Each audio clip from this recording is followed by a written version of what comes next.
అందరికీ నమస్కారం. నేనండి మీ విలేజ్ అగ్రికల్చర్ అసిస్టెంట్ని. ఈరోజు మన ఆంధ్రప్రదేశ్ ప్రభుత్వం ప్రతిష్టాత్మకంగా చేపట్టిన రైతన్న మీకోసం కార్యక్రమం గురించి కొన్ని ముఖ్యమైన విషయాలు మీతో పంచుకోవడానికి ఈ వాయిస్ నోట్ పంపుతున్నాను.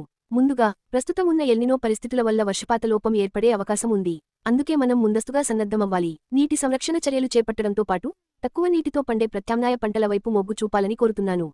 ఇక ఎరువుల పంపిణీ విషయానికి వస్తే, ఇప్పుడు మనకు FFS framework for fertiliser sale అనే యాప్ ద్వారా ఆన్లైన్లో ఎరువులను పంపిణీ చేయడం జరుగుతోంది.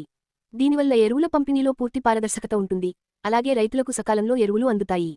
రైతు సోదరులంతా మీ నేల పరీక్షల ఆధారంగానే సమతుల్యంగా ఎరువులను వాడాలి. దీనివల్ల పెట్టుబడి ఖర్చు తగ్గడమే కాకుండా అధిక దిగుబడి సాధించవచ్చు. దీంతో పాటు మన సమగ్ర డిజిటల్ వ్యవసాయ వేదిక అయిన APAIMS యాప్ ద్వారా రైతులు ప్రభుత్వ సేవలను డిజిటల్ పద్ధతిలో చాలా సులువుగా పొందవచ్చు.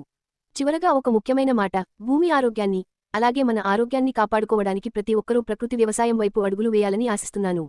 రైతు సోదరులందరూ ఈ ప్రభుత్వ పథకాలను, డిజిటల్ సేవలను ఉపయోగించుకుని లబ్ధి పొందవలసిందిగా మనవి. మీకు ఎలాంటి సందేహాలున్నా మరిన్ని వివరాల కోసం మన రైతు సేవ కేంద్రాన్ని RSK సంప్రదించగలరు. ధన్యవాదాలు. అందరికీ నమస్కారం.